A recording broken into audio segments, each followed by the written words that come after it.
Hello student, IIT JEE advanced 2023 का ये questions given है, बिल्कुल इजी क्वेश्चंस गिवन है। क्वेश्चन क्या गिवन है?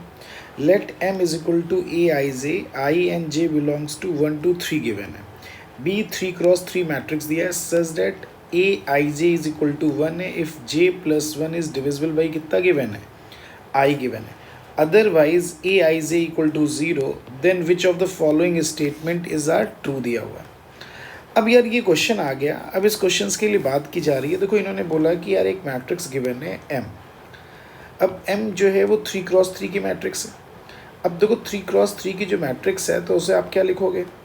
A11, A12, A13, A21, A22, A23, A31, A32 और A33। देखो ये आपको राइट डाउन करना है।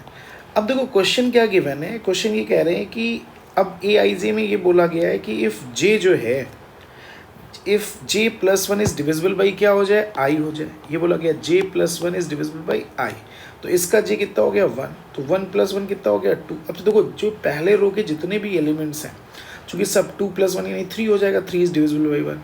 3 + 1 4 हो जाएगा, 4 इज़ डिविजिबल बाई 1। यानी इसका मतलब इन सब की वैल्यूज़ कितनी आ जाएगी? 1 1 1 आ जाएगी।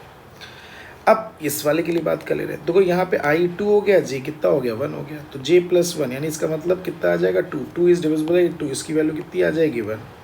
फिर इनके लिए बात कर ले रहे हैं तो यहाँ पे ये आ जाएगा कितना? 2 + 1 कितना? 3। 3 is not divisible by 2, it means otherwise उसकी वैल्यू कितनी हो जाएगी? 0 हो जाएगी। फिर आपके पास कितना आ गया? 3 2 3, तो 3 + 1 आ गया 4। 4 इज़ डिविजिबल बाई 2, तो इसकी वैल्यू कितनी आ जाएगी? 1 आ जाएगी। फिर नेक्स्ट 3 1 के लिए बात कर ले रहे हैं तो इसका मीनिंग आ गया 1 + 1 2, 2 डज नॉट डिविजिबल बाई 3, तो ये कितना आ गया? 0।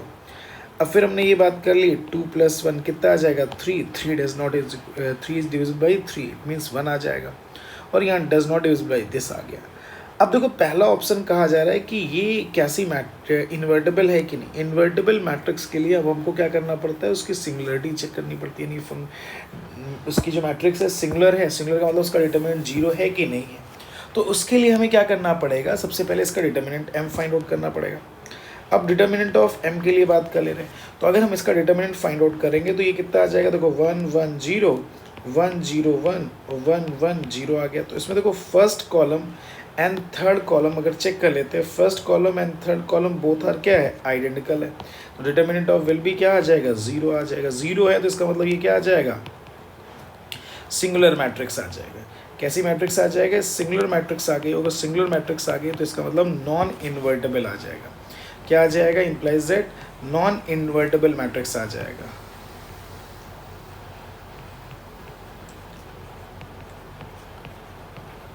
ठीक है, तो इट मीन्स फर्स्ट ऑप्शन आपका क्या हो जाएगा? इनकरेक्ट हो जाएगा। अब देखो अच्छा लास्ट ऑप्शन क्या पूछा है? m-2i के लिए बात करनी है।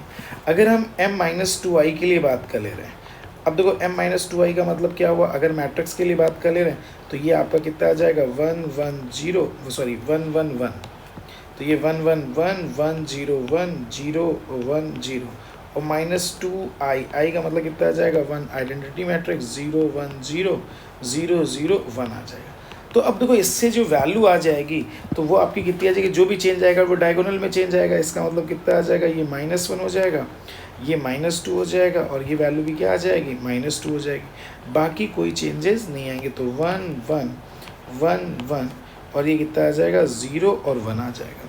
अब देखो हमें m-2i फिर वही चेक करना है कि ये इन्वर्टेबल है कि नहीं है।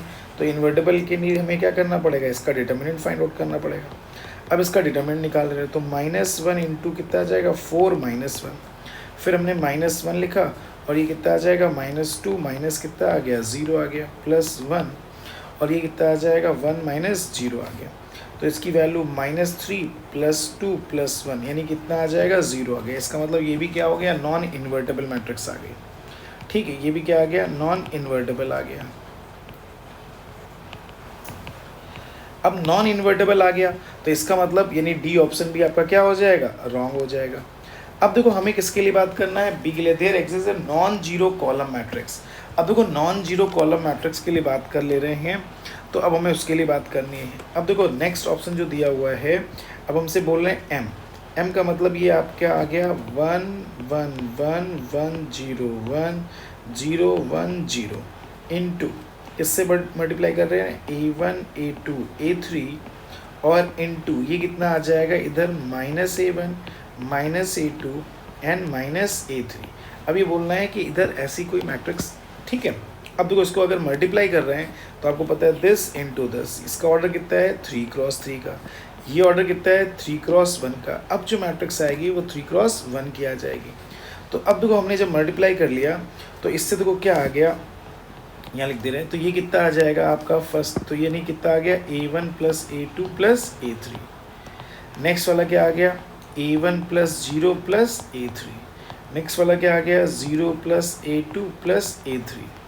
अब इसकी जो वैल्यू आ गई वो किसकी इक्वल आ गई -a1 -a2 और -a3 की इक्वल आ गई। अब इसका मीनिंग क्या हुआ, अब इसका मीनिंग हुआ a1 plus a2 plus a3 is equal to आ गया -a1 आ गया, एक बात हो गई। फिर क्या आ गया a1 plus a3 is equal to कितना आ गया -a2 आ गया, यानी इसका meaning a1 plus a2 plus a3 equal to कितना हो गया 0 हो गया। अब a2 अच्छा ये 0 हो जाएगा, यहाँ गड़बड़ कर दिया, ठीक है। अब a2 और इक्वल टू कितना आ जाएगा -a3 आ जाएगा, तो a2 प्लस a3 की वैल्यू कितनी हो गई 0। इन दोनों से अगर हम सॉल्व कर लें तो a1 की वैल्यू क्या आ जाएगी 0 आ जाएगी, a1 की वैल्यू 0 आ गई। अब a1 की वैल्यू 0 आ गई तो इसका मतलब क्या हो जाएगा a2 की जो वैल्यू हो जाएगी वो कितनी हो जाएगी -a3 की हो जाएगी। और ऐसी कितनी वैल्यूज़ आ जाएंगी, अब a2 इक्वल टू -a3 दिया तो इनफाइनाइट वैल्यूज़ आ सकती हैं। तो अब आपका जो ये मैट्रिक्स बना जो a1 a2 a3 वाला दिया हुआ था, अब देखो a1 a2 a3, तो ये क्या हो सकता है, ये हो सकता है अगर इसको 0 मान लें, ये लैम्डा मान लें, तो ये कितना आ रहा है -λ आ सकता है। अब देखो इन्होंने ऑप्शन में क्या बोला है, ऑप्शन में बोला है there exist a non zero column such that, तो ऐसे देखो इससे इनफाइनाइट वैल्यूज आ सकती हैं, तो उसमें ऐसा भी हो सकता है कि कुछ नॉन जीरो वैल्यूज भी हो सकती है, तो there exist a non zero column हो भी सकता है। तो इसका मतलब ये बी ऑप्शन आपका क्या हो जाएगा करेक्ट। ये बात सबको समझ में आ गई, क्योंकि हो सकता है लैम्डा क्या हो, अब इसके इनफाइनाइट सोल्यूशन बन सकते हैं, इनफाइनाइट वैल्यूज मिल जाएंगी, तो उससे बेटा हमारा क्या मिल जाएगा, लैम्डा की हो सकती है वैल्यू 1 रख दे रहे हैं तो उससे आ सकता है, 2 रख दें तो उससे आ रहा है, 1/3 रख दें तो उससे आ जाएगा, नॉन जीरो कॉलम आ सकता है। तो देयर एग्जिस्ट बोला गया है तो ये हो सकता है, तो इसका मतलब बी ऑप्शन आपका क्या हो जाएगा करेक्ट हो जाएगा। अब देखो द सेट दिस दिया हुआ है एम एक्स इक्वल टू क्या दिया है, नल मैट्रिक्स दिया हुआ है। अब M X equal to null matrix दिया हुआ, देखो इसका मतलब क्या हुआ, देखो एस ये जो दिया हुआ है आपका R3 दिया हुआ है, आर क्यूब का मतलब क्या हुआ एक्स वाई जेड प्लेन, यानी इसका मतलब द सेट जो एक्स दिया हुआ है, तो एक्स का मतलब अगर हम ये मान लें, देखो एम क्वेश्चन सॉल्व कर लेते हैं, तो ये कितना दिया है M X is equal to null matrix यानी 0 0 0 ऐसे दिया हुआ है।